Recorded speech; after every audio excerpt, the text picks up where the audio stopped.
Hi everyone, welcome back to the SAM Biology classes online. I am Salim.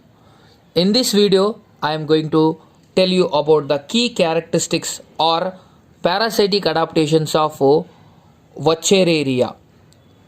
See, before going to this video, just I want to tell you, in the last video we have studied about the key characteristics of Ascaris. If you have not watched that video, please watch it and then you can come to this video, you can easily understand this. Now coming to the key characteristics of Wuchereria. Wuchereria bancrofti. Okay, here Wuchereria is a genus name and bancrofti it is a species name. It is commonly called filarial worm and it is an endoparasite of man found in the lymph glands or lymph ducts. So as I told you in the last video, endoparasite means so these parasites live inside the body of another organism. Particularly, it is a parasite infecting the man and it is found especially in the lymph glands or lymph duct or lymph vessels of the man, especially the legs or hind limbs, you can remember. And the body of Wuchereria is long, filiform, whitish and it is thread-like worm. Okay, it is a long, filiform and it is white in color and it is almost looks like a thread.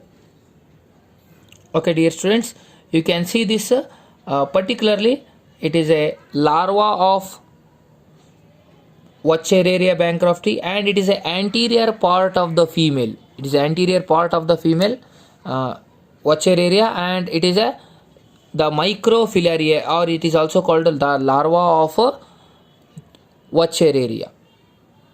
So as I told you, the body is long, filiform, it is whitish and thread-like worm. The next important point is the body is covered by cuticle.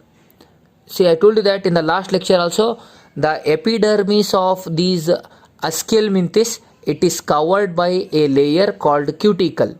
I think in botany also you heard the word cuticle. That cuticle is different. Okay, so here the cuticle is present above the epidermis, above the skin you can say, and it protects it from the host digestive juices. So as I told you, so it lives in the so particularly even not only host digestive juices, since it is present in the lymph glands, it provide protection against other body cells also. So the cuticle it protect the Wuchereria. And coming to the male and females, the male is usually 40 mm in length and it has a curved posterior end. Okay, so the posterior end of the male it is somewhat curved like this.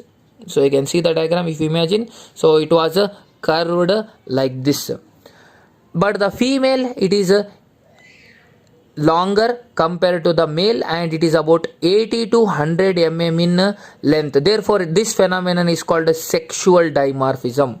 So sexual dimorphism means so it is a phenomenon where the female is longer than male or male is shorter and female is longer. This phenomenon is called sexual dimorphism.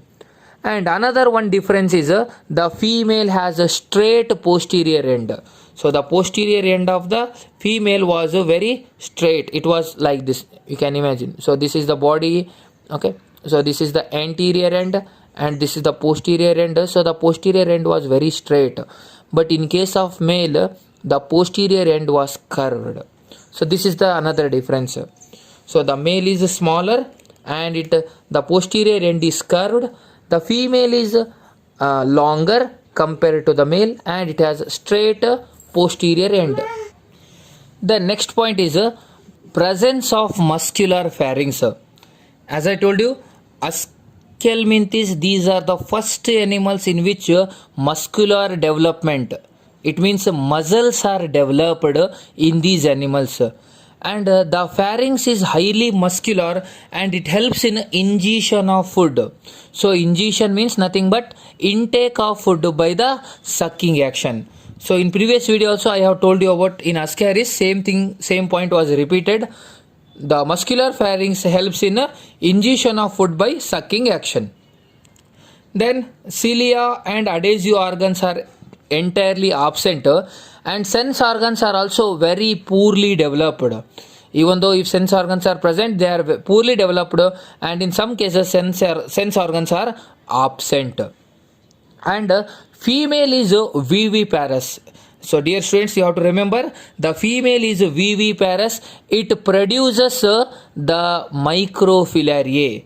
So just you can remember the babies of these Wuchereria are called microfilariae. So microfilariae means singular, microfilariae means plural. So the female produces the microfilariae and it is viviparous. One more point, in some species it is ovoviviparous. Dear students, you have to remember this point also. Some species are viviparous and some species are ovoviviparous. And this microfilariae, it is also called larva of the Wuchereria or babies of Wuchereria. You can remember, so they are 0.2 to 0.3 mm long, and the body shape, if you observe, they are cylindrical, elongated with straight cuticle. The cuticle is very much straight in this larva.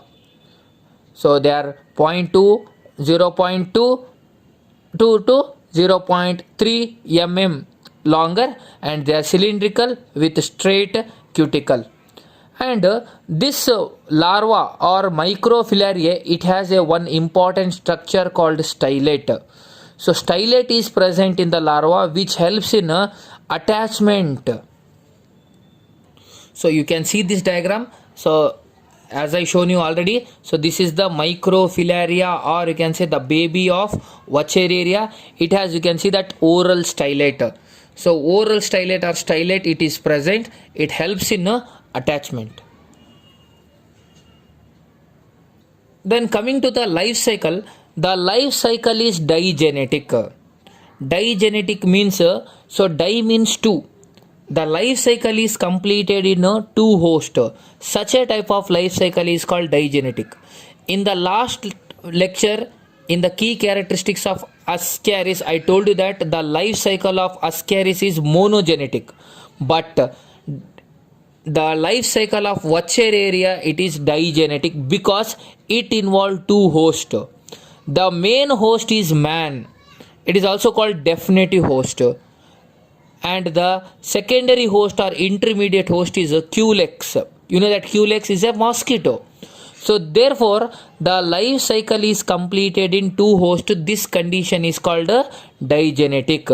And dear students, remember, so man is the main host and Culex mosquito, it is intermediate or secondary host. And this Wuchereria, some species are having a high power of regeneration. And this high power of regeneration helps in a continuation of progeny or continuation of species. You know, regeneration, it is the capacity that when any part of the body is lost or it was cutted, it once again grow.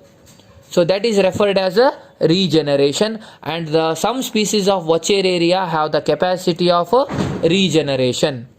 Then last point, you can see that the disease caused by Wuchereria, so it causes a very serious disease in humans, and that disease is called filariasis. It is also called elephantiasis or Wuchereriasis. So these all the meaning the same, filariasis or elephantiasis or Wucheriasis. ಕನ್ನಡದಲ್ಲಿ ಆನೆಕಾಲು ರೋಗ ಅಂತ ಕರಿತೀವಿ. So it is the disease caused by the Wuchereria bancrofti.